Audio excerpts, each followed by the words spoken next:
North, and we are going to be seeing some snow across the hills excuse me, in the Pennines. And if we take a look at the temperatures today, you'll see getting much colder as we head towards the weekend. More details in 20 minutes. Kate. Andrea, thanks very much indeed. Thank you. Now the top story this morning, detectives investigating the gruesome double murder of two women in North London.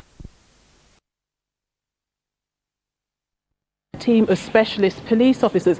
He'd come here to the world famous Great Ormond Street Children's Hospital looking for medication.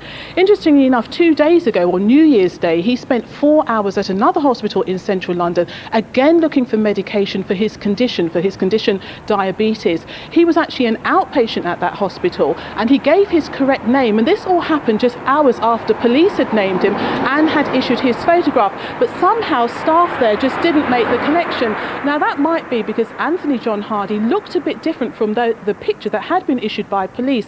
If we see the pictures from the CCTV footage, it shows that his distinctive beard and his long hair had gone. Perhaps it was in a baseball cap. Police thought they'd arrested Hardy earlier yesterday when an off-duty police officer in Greenwich spotted a man who he thought looked like him, but as we know, that turned out to be a case of mistaken identity. Have police given any indication as to what might happen now? Well, we understand that Hardy is being held at a police station in North London where he will be questioned about the gruesome discovery. Forensic teams are still at his flat in Camden in North London, and they will be searching for any form of evidence and any link that will help them understand exactly what happened. Yeah, and talking about the continuing investigation, I understand the police have concerns for a third woman. They do. I mean, we know from the gruesome discoveries in the black bin bags that they were the remains of two women. Some of their limbs are still missing, so they'll be looking for those. But police had said all day yesterday that they were concerned about a woman called Kelly Ann Nichol. She's 24 years old. She's from Falkirk in Scotland. She was last seen outside a shop on Camden High Street with Anthony Hardy. She was reported missing. Now, what's good is that there have been 2 sightings of her since. The last of those was just yesterday. But police want her to come forward. They want to hear from her. They want to know that she's all right. Back to you. Deborah, thanks very much indeed. Thank you. Shortly after 6 o'clock this Friday morning, here's Jackie at the news desk. Thanks, Andrew. Good morning. Good morning. Experts are warning this morning there could be severe flooding until March. The Environment Agency says saturated ground and the high water table may mean months of misery for homeowners. Richard Gaisford is in one of the worst affected areas for us this morning. Good morning, Richard. Has there been any improvement there overnight? Well, we had hoped that the levels of water here at Shipton Bellinger in Hampshire, just on Salisbury Plain, were going to fall quite considerably overnight. That hasn't happened, Jackie, and water is still flooding right off the fields, down the roads, straight here into the centre of the village. And it really is a pretty bleak picture, especially if this report is going to be correct, that things aren't going to get any better until the spring. When you look at the fields, you can see that there is really a problem there, that there's no water being soaked up whatsoever, and everything is just flooding straight off of them into the roads. Dikes and drains and everything else full up, rivers full to bursting, and it really is a pretty bad picture. And it means that people who live in cottages like this is a 400-year-old cottage, are just going to be fighting this. At the moment, they're constantly pumping, trying to keep the water out. There was 15 inches of water in there before they started pumping, and it really is a nasty situation. So that's Hampshire looking fairly grim. How's the rest of the country? Well, we've currently got 132 flood watches and warnings right across the country, including 2 severe warnings. Now, these severe warnings have changed overnight. Let me give you the latest. It's the River Flit in East Anglia and also Chertsey in Surrey. That's where people should be most worried, but right across the country people should really look at this and work out whether they are close to a flood zone. Anglia, there are 44 alerts across that area. In the Midlands, 27. The North East has 8 currently. The South, 21, in the southwest 13, and Thames 19. And the Environmental Agency is saying that really this is all down to very unusual rain, believe it or not. Persistent and heavy, they're saying. And at the moment, although we do have a respite of a couple of days where the rain is going to go away and it's going to get a bit colder, it could be coming back, and not good news for anyone involved with this. Certainly not. Thanks, Richard, very much for now. 2 prison officers have been hurt by inmates during a standoff at a maximum security jail in Scotland. HM Shotts Prison in Lanarkshire houses 500 long-term prisoners. Police, fire crews and ambulances are still at the scene this morning. Ellie Barker reports. The two officers were hurt when fighting broke out between two sections of inmates at the maximum security jail. Home to around 500 prisoners, it's believed at least 50 were involved in the disturbance, which began at around 8 o'clock last night. The Scottish Prison Service say it's too early to know just why the protest began. This prison is no stranger to trouble. Just a few months ago, there were other disturbances here. The Scottish Prison Service were unavailable for interview, but they say this morning this jail remains secure. Ellie Barker, GMTV News, Lanarkshire. A Turkish barman who had a relationship with a teenage girl from Wrexham could be sent to prison for 7 years. Mehmet Osak has been charged with rape after police found him with Rachel Lloyd. The 14-year-old sparked a manhunt when she ran away from home and later phoned her family to say she'd married the barman and wouldn't be coming back. Community leaders in Birmingham are urging people to come forward with information this morning after two teenage girls were shot and killed at a party. Two other girls are still in hospital with gunshot injuries. Well, our correspondent Alan Fisher joins me now from the scene of the killings. Good morning, Alan. Any developments in the murder hunt overnight? Morning, Jackie. Well, overnight armed police, and a large number of them have been on the streets of Birmingham. That's to give the local community reassurance that they're on top of the situation here, that they're in charge of the city. As you can see, the scene behind me remains sealed off, the row of shops where the shooting took place 26 hours ago. Now, the forensic teams, ballistic teams, they have been all over the area in the last 24 hours looking for clues, looking for bullets, looking for fragments of bullets, and they'll be back again within the next few hours conducting more searches, and they will also move on to speaking to some of the people at the party. That, as far as the police are concerned, is the key, that people who were there may well have seen something. They accept that because of exactly what happened, many people are still in trauma, still in shock, but they believe that they hold the vital evidence that the police need. They also understand too that because it's gun crime, because it was so brutal, that they might be scared to come forward, but they make the point that two families are grieving this morning because their daughters are dead. Two other girls are in hospital, seriously injured. People have to come forward and have to speak. Meanwhile, the local community leaders are also saying too that this situation has got to stop. There has been an increase in gun crime in Birmingham, as there has been in many places across the country over the last few years, and the community leaders are saying that people must come forward, give the police the information they need to try and catch the people who killed these two girls. Alan Fisher, thank you very much. New doctors and nurses joining the NHS will have to take an HIV test, the government has announced. It comes on top of the current tests for hepatitis B and C for workers exposed to a high risk of injury, such as surgeons. The HIV virus, which can lead to full-blown AIDS, is transmitted through blood. The pop group Liberty X have played a special concert for British armed forces serving in Bosnia over the new year. The 5 band members got the chance to examine machine guns, tanks and helicopters before performing. The group went down a storm with servicemen, many of whom took the chance to dance on stage.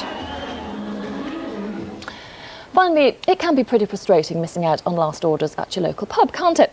So one man from Oxfordshire managed to express his annoyance rather effectively. Furious Robert Tyrrell demolished his own pub with a 10-ton digger after staff refused to serve him a drink because they wanted to close up. It'll cost £50,000 to rebuild the historic North Star, a Grade 2 listed building. One hangover that won't be solved with an aspirin.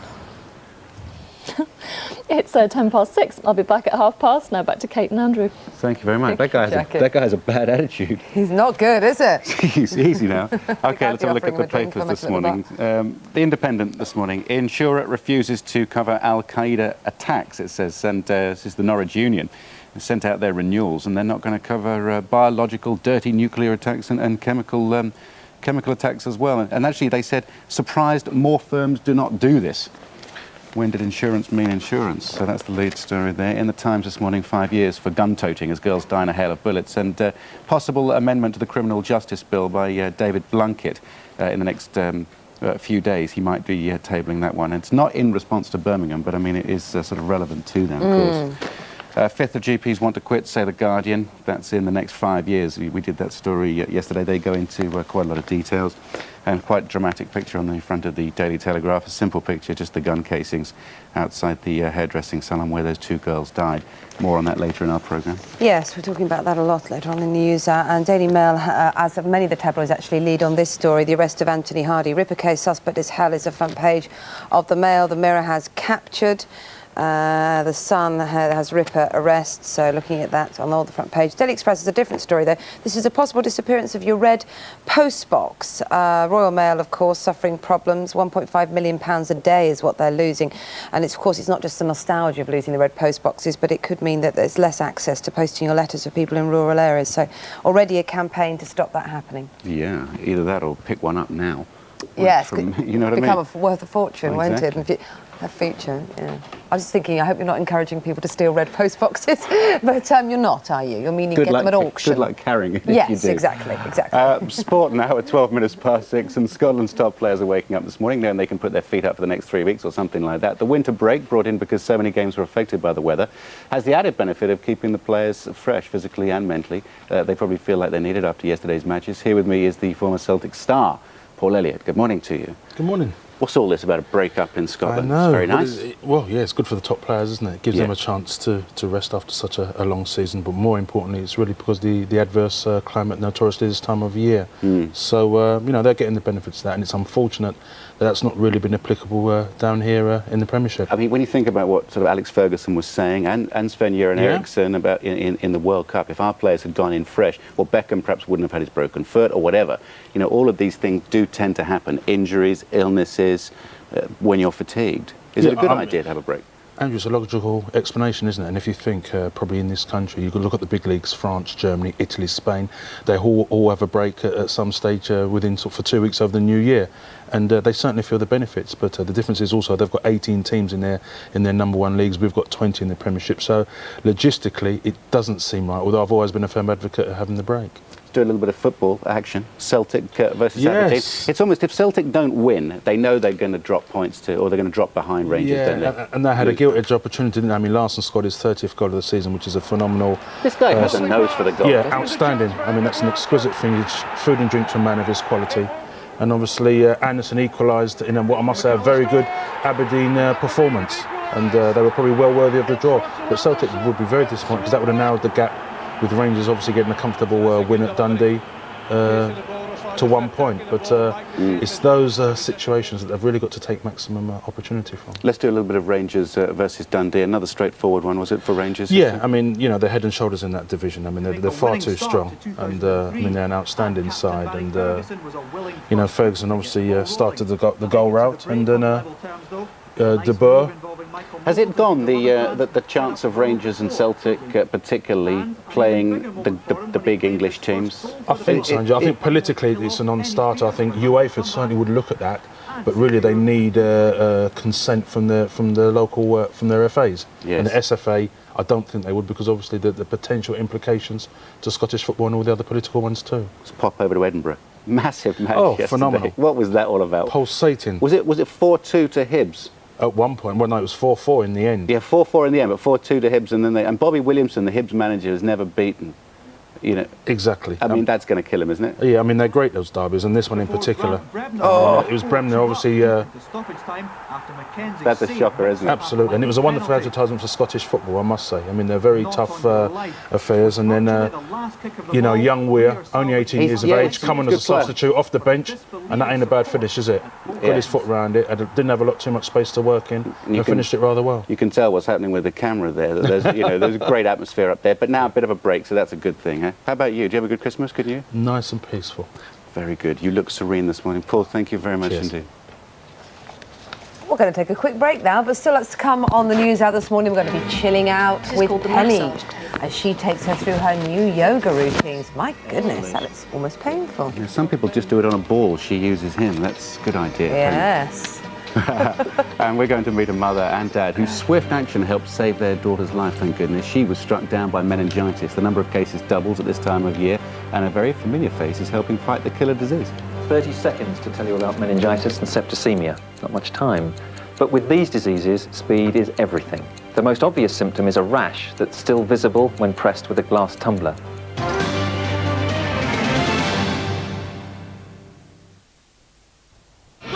GMTV, 10 years of being the first for news in the morning. The main Interstate 5 freeway, which completely collapsed and buckled as the earthquake thrust up under it. Dunblane is the scene of this century's worst massacre. From the market town of Omagh. Hundreds of thousands of pounds. They put a gun in your mouth and made you leave your wife. A decade of achievement, making it the nation's choice for national and international news. Live worldwide reports, comprehensive coverage, breaking news. GMTV, 10 years at the top. Ashford Police Station. Alarm bells are ringing in Aidensfield. It may be me, but I can't hear the sound. Which is more than can be said about the church ones. We've lost our clappers. Time for divine intervention. We'll have to look into that, won't we, Bradley? Heartbeat, Sunday at 8.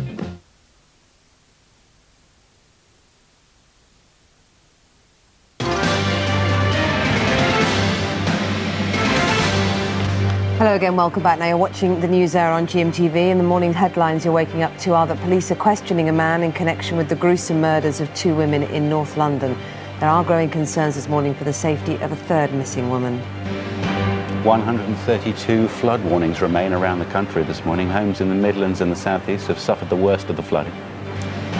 And 2 prison officers have been hurt by inmates during a standoff at a maximum security jail in Scotland. The Shotts prison in Lanarkshire houses 500 long-term prisoners. 18 minutes past 6 now. It's the time of year that the number of cases of meningitis doubles. Today, a major awareness campaign is being launched by the Meningitis Research Foundation. In a moment, we're going to be talking to the mum and dad of one little girl, Lucy, who's with us as well, whose life was saved by her parents' quick thinking when she was struck down by the terrible disease. But first, here's our very own Dr. Hillary, who's supporting the campaign. 30 seconds to tell you about meningitis and septicemia. Not much time. But with these diseases, speed is everything. The most obvious symptom is a rash that's still visible when pressed with a glass tumbler. But there's not always a rash, so look out for these other symptoms. For more information and a leaflet about the symptoms, call Meningitis Research Foundation's free phone 24-hour helpline 080 88 00 3344. I'm about to run out of time. Make sure you don't. While watching that with me is one family who know only too well the importance of recognising the symptoms of meningitis as soon as possible. The juror's family, Lucy, here, there she is, looking at herself on TV. Yeah, you look lovely. You look absolutely lovely. Now, she developed gosh, I can never say this word, meningococcal septicemia in April last year. But thanks to her mum and dad's quick thinking, she survived. Thank goodness. Good that we've got Lucy with us, isn't it? And she looks fine this morning, but it was you, Andrew, wasn't it, that first noticed? Yeah, I first noticed it. It was early in the morning. She asked for a drink of milk, then went into the bedroom, and we noticed just a little mark on her leg. That's all it was. I mean, could have been anything, I guess. Could have been anything. She didn't look well, not particularly well. Little mark. Then we started to realise it could be that, because people say it's a rash, but it looked more like a small bruise. Right. But very deep purple bruise. Now, were you aware of the problems of meningococcal septicemia? I mean, is it something that you were aware of anyway? I thought... Not. You hear little bits, what you do see, you know, on the TV or things like that, but we wasn't really aware on how quick that it really does happen. I mean, that was the frightening thing. At what point did you think, my goodness, we need to get an ambulance in here, we need to get some help? I think straight away. I mean, as soon as Emma brought her downstairs, I thought, right, we're going to have to, as soon as she brought her downstairs, 999, straight away. The ambulance came within 5 minutes. She was in hospital within 20 minutes. Within 20 minutes... she was covered, yeah. head to toe. Frightening, to toe. Isn't it? With the rash. Yeah. So fast, yeah. It was amazing. Yeah. It were amazing how something can take over so quickly of a little body. Yeah. The body was shutting down, basically. I think what happens, the body shuts down, the septicemia sets in, and it's just straight away they've got to be there with the antibiotics, and that's what saved her life. Time. Yeah, it's all about time. What did the staff say to the hospital? I imagine they were pleased that you took the action that you did so quickly. They were, but strangely enough, after 48 hours, she was actually still coming out in in the rash. So she had a secondary antibiotic backing her up. Right. And it was at that point that they told us that if it had been another half an hour, then she wouldn't be here today. My goodness, it's that tight. Well, Yeah. she is. And there she is. And here she is, and she's doing very well. Are you feeling well now, Lucy? You're not feeling well. No. Is that because we've got you up quite early? No, because I got tired.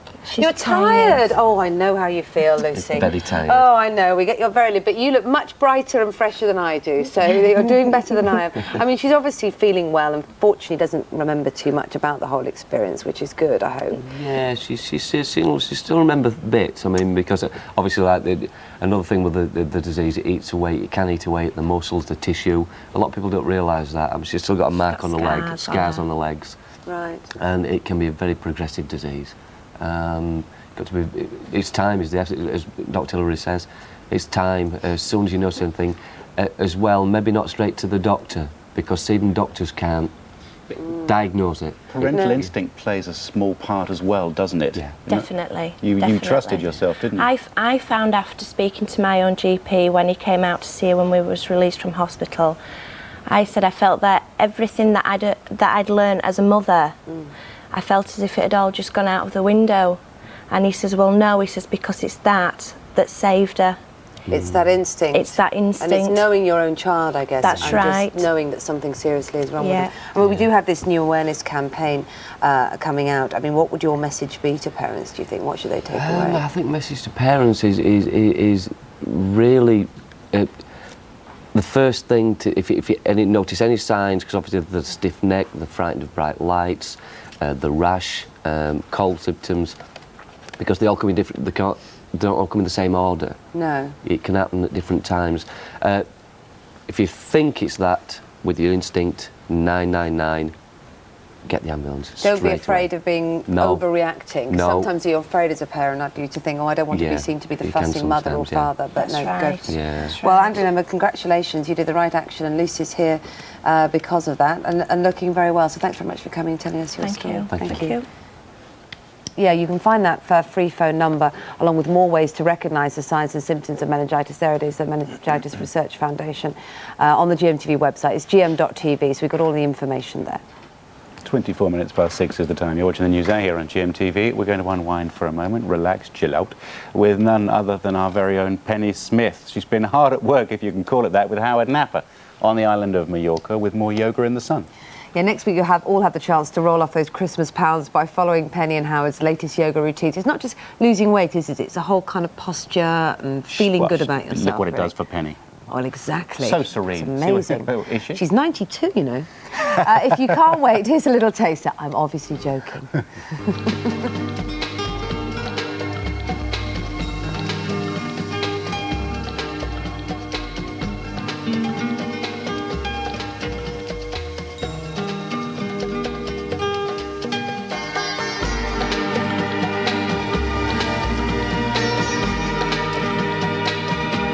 You can't see my stomach like this, can you? I can only see the back of your head at this point.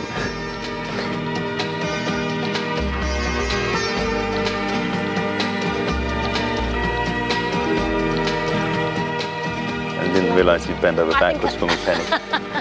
I also think I look much better upside down. Good.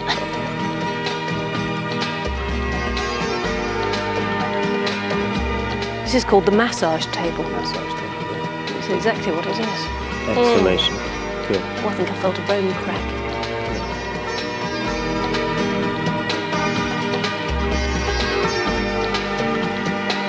How does that feel? Lovely, lovely. I wished I hadn't eaten that Yeah, piece the of big fried bread.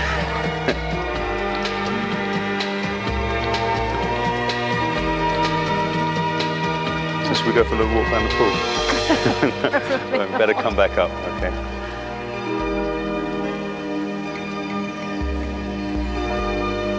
It was great, but that's one you can aspire to, you see, later on.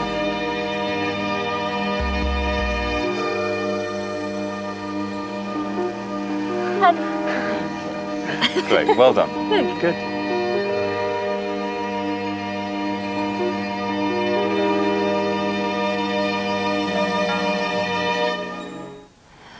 That looks looks fantastic. No, I'd like to be doing that now. As a yes, matter of fact. absolutely. Brilliant. Still to come, we have details on the cult. Do you remember we talked about this earlier on, which claims to have cloned a human being? It says that a second clone baby will be born here in Europe within days, but they are still failing to provide any hard evidence about the first one. Yes. So we have the latest from New York at 10 to 7. Raelians won't go away, will they? 6:26 is the time. Here's Andrew with the weather outlook. Winter's here. Quaker Oats, the original winter warmer. Hello there, good morning. Still problems with wet weather, I'm afraid. There are 130 flood warnings around the country and 2 severe flood warnings. If you are concerned, that's the number that you need to call. But it's a different problem further north. If we take a look, this is what we've got in store. Very, very icy conditions across the northern half of England and into Scotland this morning. And if we take our fly through, there you can see bits and pieces of, well, breaks in the cloud. But as we zip underneath, you can see it's still this central swathe of the country that's in this grip of the rain that we've been seeing over the past 24 hours or so. Again, that's going to be landing on already saturated ground. It will be causing some problems, but what you can't see is just tucked in behind it on its back edge of this rain. It's coming up against some cold air, so we are seeing some snow falling over the higher ground of Wales and across the Pennines. So clear skies for a time across the northwest of England, and then again we've also got snow flurries, not quite showing us snow just on the graphic just yet, but away from coastal areas further inland we are seeing snow across eastern Scotland. So bits and pieces of everything this morning. It's a wintry scene across northern and eastern areas of Scotland, brighter out to the southwest, brighter too across northwestern areas of England, and then there's that area of rain still causing problems across parts of Wales and central areas. We can see that in more detail now if we take our tour around the country. There's that snow just feeding in off bitterly cold winds off the North Sea. I think they will be pushing their way southwards as we move through today as well. So across East Anglia, very, very cold today. Only expecting to see highs of around 5 degrees in Norwich today. But I think anywhere from London across the M4 corridor, anywhere south of that, temperatures should be holding their own. We could even see them reaching double figures in Southampton today. But just above that again, that's where we see that wet weather. But again, it could well be falling as sleet and snow over the higher ground of Wales and across the Pennines. So then you'll see a big change in the temperatures today. They are falling only at around 2 to 4 degrees across Scotland, and where we see that snow across eastern Scotland, it is going to feel very raw. But across the south, as I said, temperatures could well be getting into double figures. Make the most of it. It'll get cold later on. Here's your summary. For constantly updated weather information 24 hours a day, visit gm.tv/weather.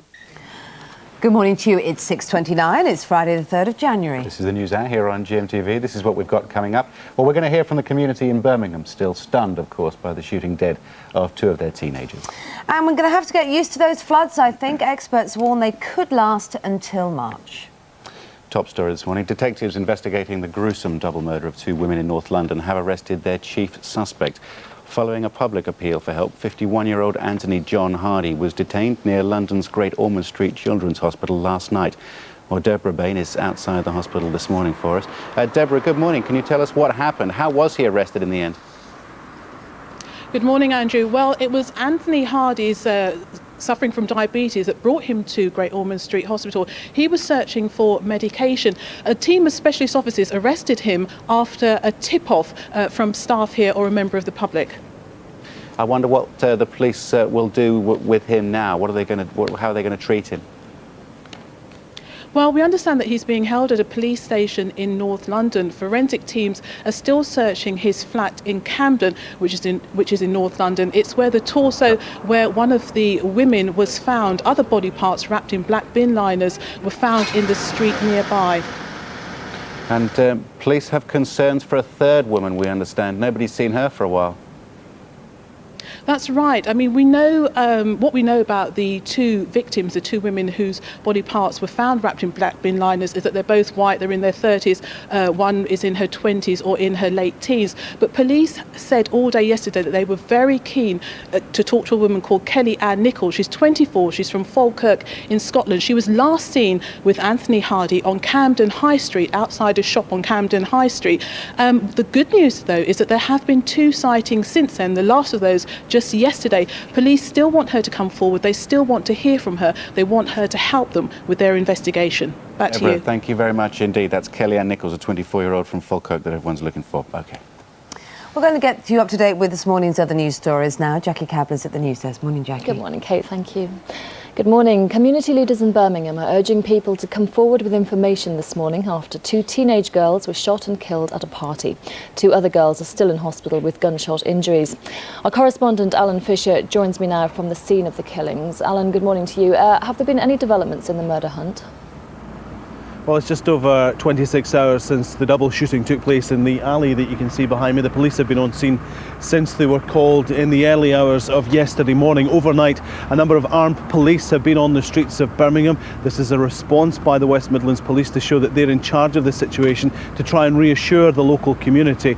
Obviously, people are deeply concerned about what happened here. Police have been on the scene with ballistics and forensic experts throughout the day yesterday, carrying out fingertip searches, not just of the area but also of a car that was found abandoned nearby with a number of bullet holes in it, and those teams will be back here later today. The row of shops, there's about 20 of them here, they've all been closed yesterday and it's unlikely that they'll be allowed to reopen today. We're expecting the police to give us some sort of idea of what they're likely to do within the next hour or so, but they say that the answer to this crime lies in the local community, that the people who were at the party and the people who live nearby may well know who was responsible. They understand that because it's gun crime that's involved, many people may be frightened about coming forward, but they say this was such a horrendous crime, such an appalling attack on 2 young innocent women who died and 2 women who are now in hospital, that the local community must come forward and help them catch the killers. Alan Fisher, thank you very much. Experts are warning there could be severe flooding until March. The Environment Agency says saturated ground and the high water table may mean months of misery for homeowners. 132 flood warnings are still in place around the country this morning. 2 prison officers have been hurt by inmates during a standoff at a maximum security jail in Scotland. HM Shotts Prison in Lanarkshire houses 500 long-term prisoners. Police, fire crews and ambulances are still at the scene this morning. Ellie Barker reports.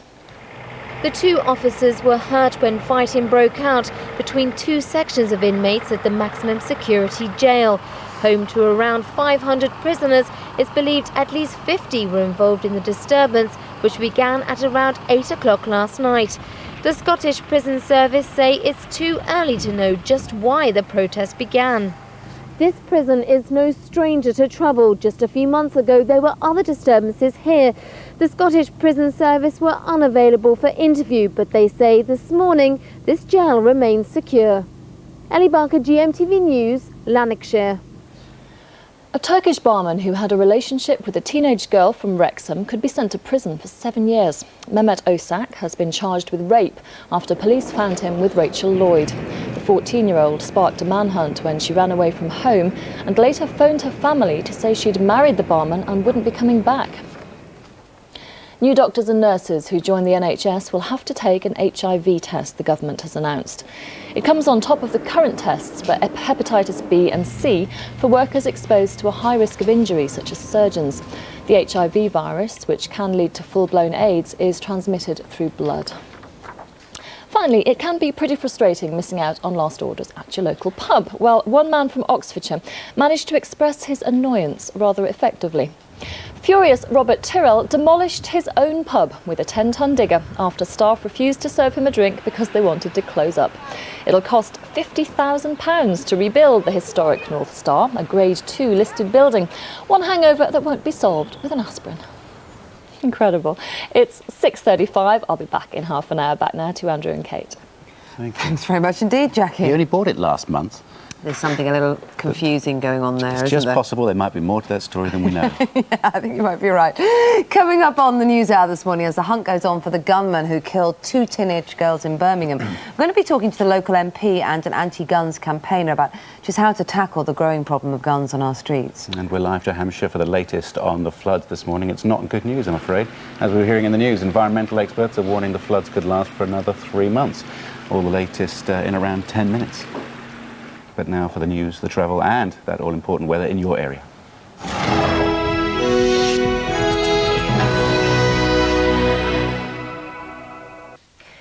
Good morning from the Granada News Centre. North Wales Coast Guards have called off their search for a man who's believed to have fallen from a ferry into the Irish Sea.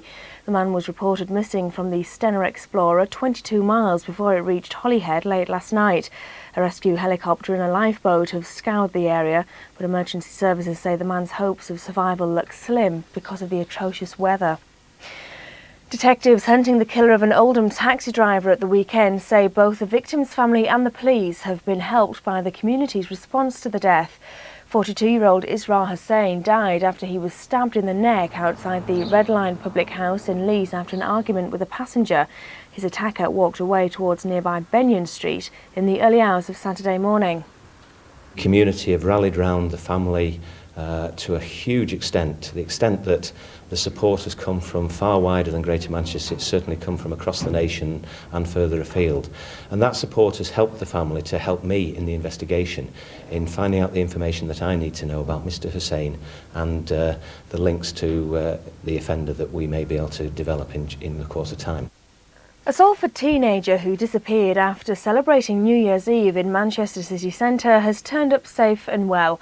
17-year-old Rachel Williams, who has learning difficulties, was last seen outside Jumping Jack's nightclub in the early hours of New Year's Day. Following an appeal from her family, police say she's now made contact with them. Concern grew after fears that Rachel's hearing aid may have run out of batteries because of the time she spent away from home. An explorer from Bolton says he's determined to cross the Antarctic with a kite-powered buggy after being forced to end the expedition due to windless conditions. 59-year-old Brian Cunningham and his friend hope to complete the 650-mile journey in just 10 days, but lack of wind forced the pair to abandon the trip. They're convinced the concept will work and aim to revolutionise polar travel in the near future. Time now for a look at the region's roads this morning. In Greater Manchester, there's diversions on Broadway because of a fire on Salford Quays. In Cheshire, there's roadworks continuing on the Thelwell Viaduct between junctions 20 and 21, causing rush hour delays. The A677 Preston New Road in Lancashire has some roadworks in place today, and we've had no reports of any problems on Merseyside this morning. I'll be back with some more news at 7:05. Finally, the region's weather. It's right. The local weather with Bounce tumble dryer sheets. This way. A cold day today with a wet start and some snow across hilly areas. A little bit brighter this afternoon, but it's still going to feel very cold. Temperatures of just 4 degrees Celsius.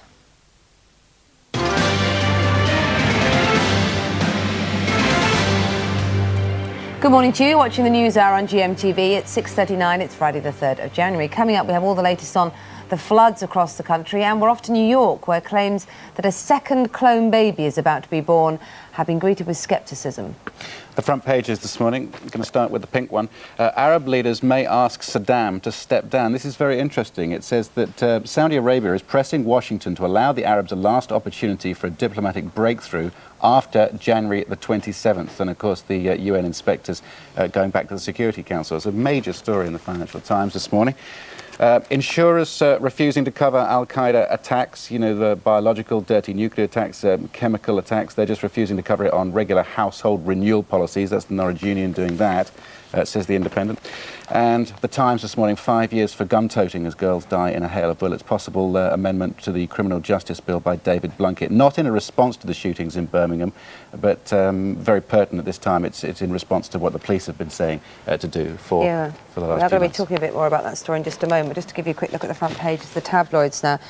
Most of them cover this case on the front, the arrest of Anthony Hardy. Ripper case, suspect is held, says the Daily Mail. Daily Mirror has captured on the front page. The Sun, Ripper arrest, and on the Daily Express there's a slightly different story across there. It's a possible disappearance of the traditional red postbox. Royal Mail is losing £1.5 million a day, and they're also seeking to raise stamp prices as well in April by a penny. But of course there's immediately a campaign to try and hold on to these, not just because they're part of our countryside and the way our country looks, but also because of course they mean that people in rural areas get a proper postal service. So we'll see how that one develops. Now, let's return to that story about the death of 2 teenage girls in a hail of bullets at a New Year party in Birmingham. It's certainly highlighted what many fear is a growing culture of gun use. Now, gunmen are getting younger, as are their victims, it seems, with weapons available for less than the price of a pair of designer trainers. Unbelievable. Joining me now from Birmingham is local MP Khalid Mahmood. Good morning to you, Khalid. I mean, these are shocking events to me, to be honest with you, and as it was yesterday's and as with the figures. Do they shock you and your experience? I think immensely shocking, to not just to me, but the whole of the community. At the start of the new year, you get this horrendous criminal activity that's been going on, and I think it's absolutely devastated the whole of the community. Yeah, but very shocking, very surprising. I mean, looking at some of these latest figures, gun crime in the West Midlands rose by 49% over the last 2 years. Why do you think we're seeing such an increase in the problem? Well, largely because there has been a development of a gun culture, but it's also related to drugs as well, which is one of the biggest problems that we've been having around the area. We've been trying to deal with that, but I think there's also an import of guns which have been coming over from Northern Ireland, from both sides, where there's been exchange of weapons for drugs. And that's another big issue. That's one of the reasons why there's an issue before of replica guns. That's, I think, not the issue here. These people here were using machine guns, and this is the issue, that these people have been able to get hold of access to these weapons with a great amount of ease. And it's largely due to the exchange of the drugs for guns predominantly. What needs to be done then? Well, I've been working with the police. The police have set up a new command unit, which we're going to be looking at on Monday morning. We've got a meeting with them, try and solve that. The police are looking to work with the community areas here. But the main thing is that the community needs to take responsibility for this. The meetings that we've had over since yesterday morning with the community is that they want to start to move with it. We need to get the response from the community to be able to start to get these culprits back where they belong, in behind bars, and to be able to address the issue. When you say take responsibility for this, what do you mean? You basically mean if they know someone's carrying a gun, they have to report them to police. They have to shop them. Is that what you're saying? They will have to, because this is a too high a price to pay that we're paying at the moment, and people have to start to say, now, enough is enough, and we're going to get out and do something and put this community back to rights. Is there, do you think, a change in the general culture? I mean, I think if I was at school and someone was carrying a gun, I'd have been both flabbergasted, terrified, and I think everyone would have been shocked. Clearly, that is not going to be the case among the groups of people, teenage people that are carrying guns there. I mean, does there need to be a whole change in the way it's viewed? No, I think there are a lot of people. With the meetings that I had with some of the parents yesterday, there are a lot of young people that are very frightened by this. And one of the reasons why they haven't been coming forward is because they are petrified by these people carrying guns. And I think now some of the older people are starting to say, look, well, this is enough. We're going to start to work with our young people to try and protect them from what's going on, to try and work with the local authorities, to work with the police, and trying to move forward with this and trying to put a stop to this. Okay, well, I think that's what we all home. Khalid Mahmood, thanks very much for speaking to us. I know that we're going to speak to you a little bit later in the programme as well. I think we'd like to hear your comments at home on this one too. Do give us a call or text us if you have any views about what should be done and the way to approach this. Maybe we can get some views now. We're going to speak, I think, now to Daniel Bowen, who's a local minister in Birmingham. Daniel, good morning to you. I know your church is right across the street from where these shootings happened. Pretty shocking, I would imagine, for you. Yes, very shocking. I mean, everybody's very, very sad, very disturbed about what's happened. What have people been saying to you? Well, they were very upset, very shocked.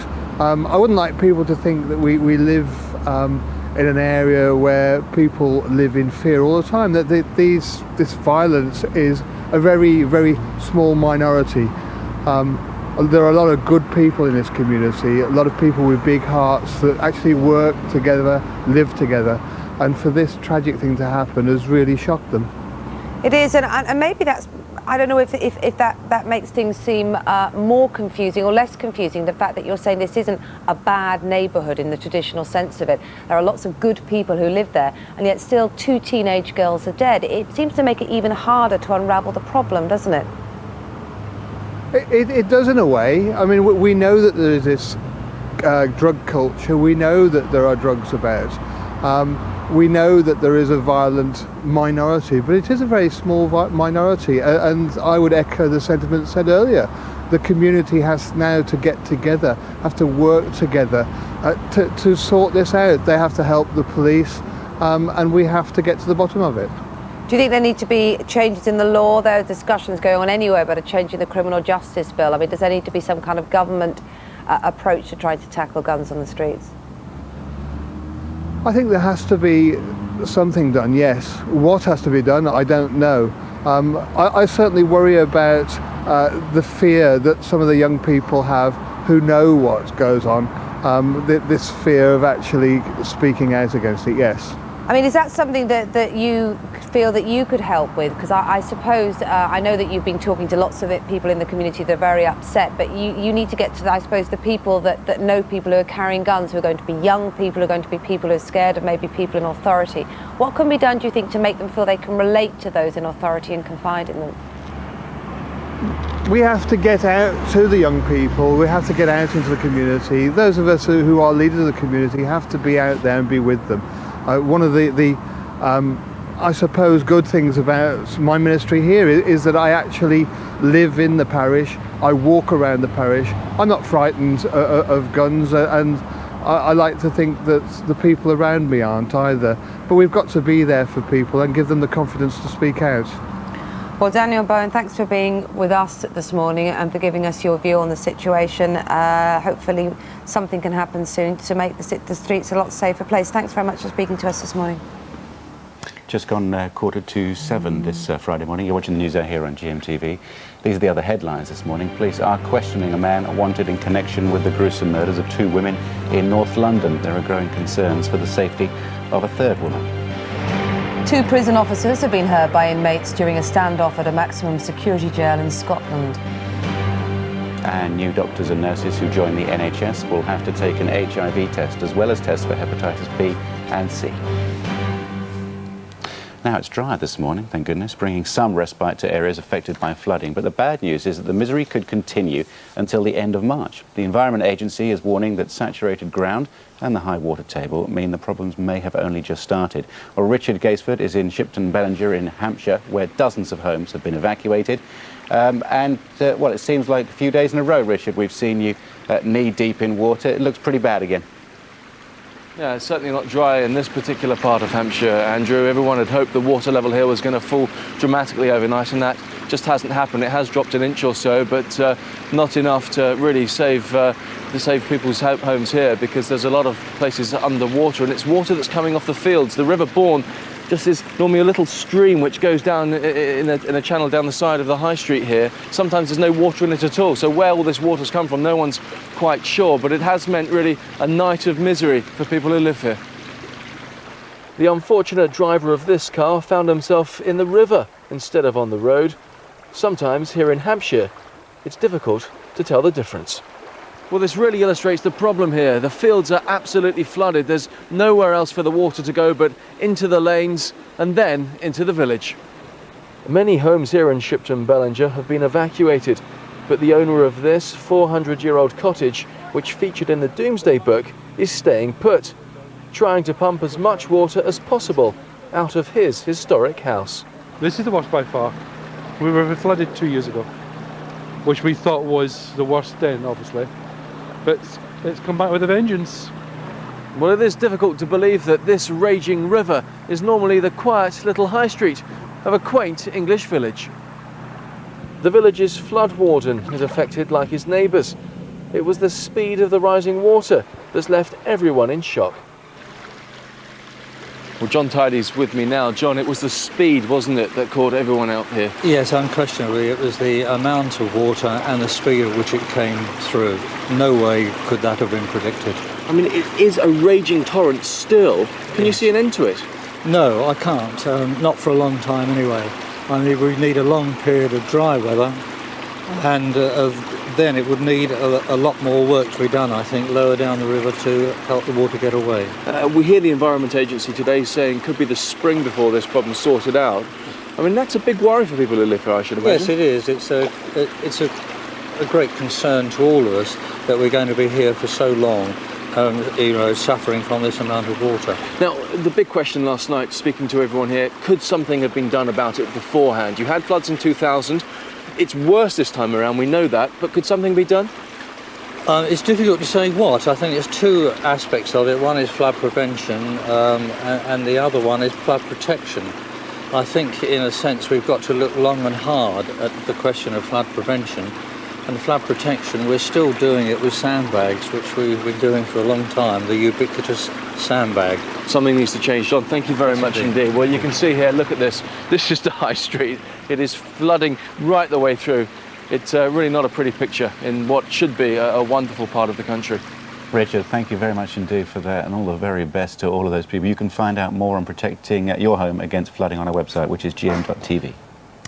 It's 6:51. Now, there's growing scepticism this morning over claims made by an American cult, the Raelian scientists, that they've made the world's first human clone. The sect promised to carry out DNA tests on baby Eve, as she's been called, born last week, to prove she's genuine. But now the president of CloneAid, Dr. Brigitte Boisselier, says they've still not been done. Well, Rachel Harrison has met Dr. Boisselier, and she's in New York for us this morning. Good morning, Rachel. So what's the controversies surrounding these DNA tests? Why have they not been done? Yes, good morning, Kate. Well, the simple answer is the family are very reluctant. Dr. Boisselier, as you said on Sunday when she spoke to me that she would prove to the world next Tuesday that this baby was the first human cloned baby. However, she said the tests still haven't taken place purely because the family are now concerned that their identity may be revealed. They say that they are worried that the independent expert who would visit them may release their name, certainly where they're living here in the US, and that's why they haven't done it. It's their reluctance that has stopped the test being taken place.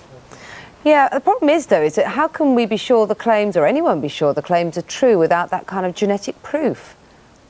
Well, you can't. And the sceptics have said all along that they don't think this lady is telling the truth. And you would have thought that the family would have been aware of the publicity and the controversy surrounding going through this sort of a process. So it doesn't all really ring true. The only thing that we have to remember is that she said this isn't the only baby. Eve isn't the only cloned baby to exist. There's a second baby that's due to be born any time now. And there are 3 others that are due to be born within the next 3 to 8 weeks. So it could be that one of those families would be willing to take part in the independent test. But it's looking incredibly unlikely now, I think.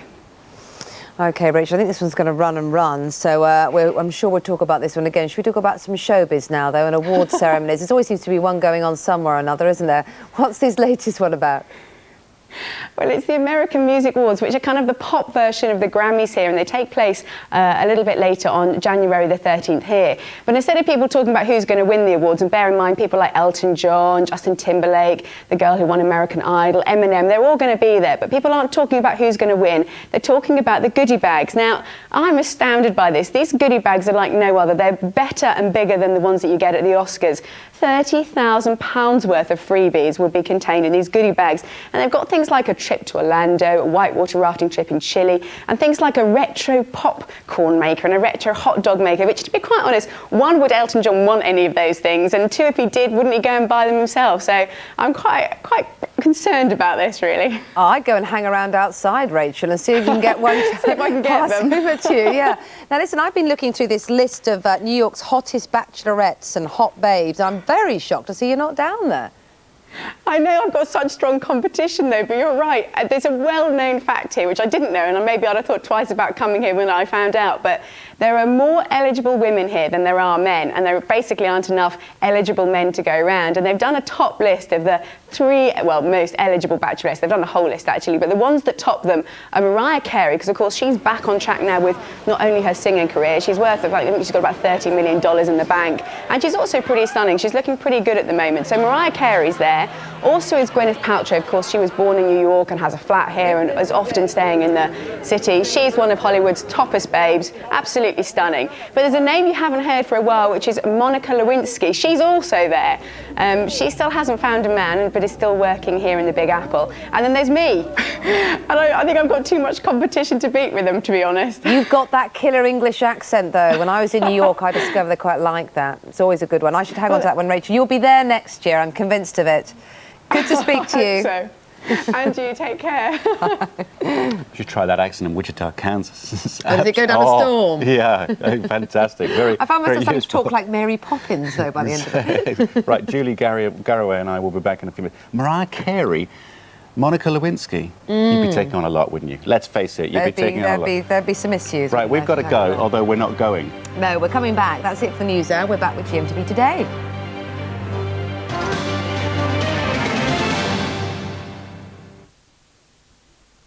I've been at GMTV for 10 years now, right from the beginning. I was one of the first recruits, and I actually thought I was pretty hot. I thought I was very, very good at what I did. I thought I looked great.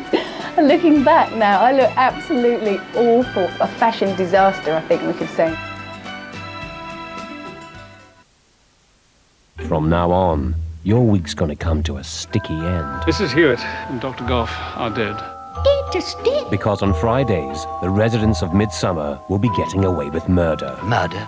John Nettles investigates. We need to ask you a few questions. New crimes, new mysteries, There was a lot of resentment in this village. new deadlier Friday nights.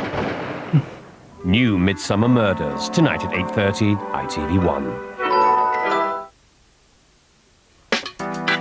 Take a break from winter and escape to the Maldives, where GMTV's Claire Nazir gives you a decisive weather report. The forecast for today's weather is hot, hot and very hot.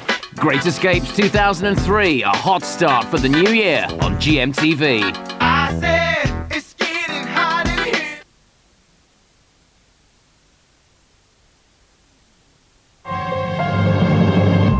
Winter's here. Quaker Oats, the original winter warmer. Hello there, good morning. Still one or two problems, I'm afraid, as far as the rain goes. There are still 130 flood warnings being issued by the Environment Agency and 2 severe flood warnings. If you are concerned, this is the number that you need to call.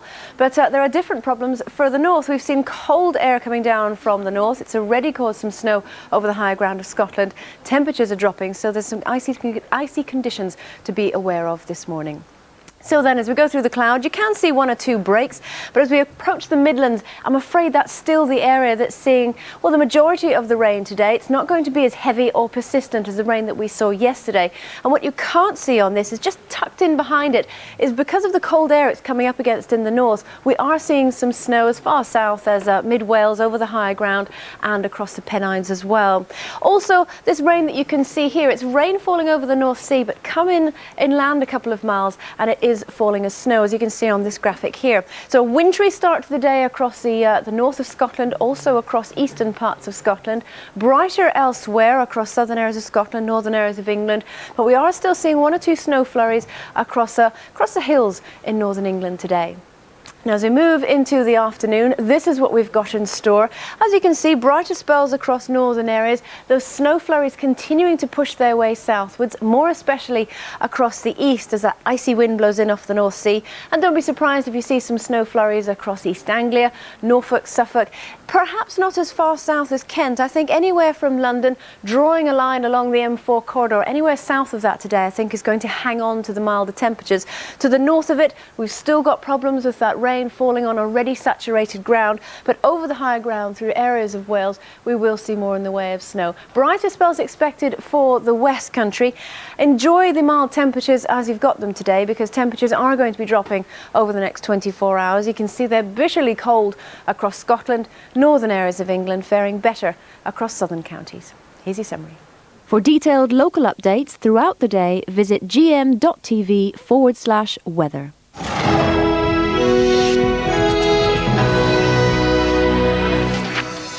Guns and roses as 2 families grieve for their lost children. We ask, is gun crime spiralling out of control? Coming up to 7 o'clock, it's Friday the 3rd of January. Thanks for being with us at the end of the week. This is GMTV Today.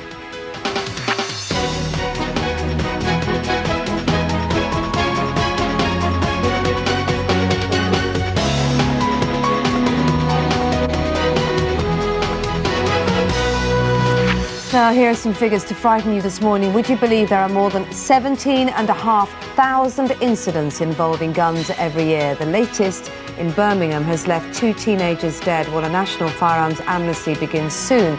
But will that be enough to get illegal guns off our streets? We're looking at the whole issue of gun crime throughout the programme. Yeah, let us know what you think. 81189 on the text number.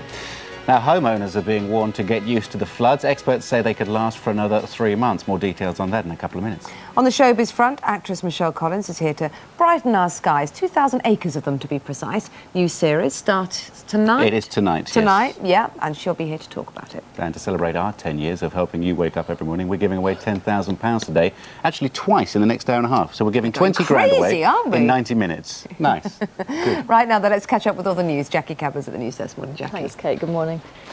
Good morning. The top story this morning, detectives investigating the gruesome double murder of 2 women in North London have arrested their chief suspect. Following a public appeal for help, 51-year-old Anthony John Hardy was detained near London's Great Ormond Street Children's Hospital last night. Deborah Bain is there for us this morning. Good morning, Deborah. What happened? How was he arrested?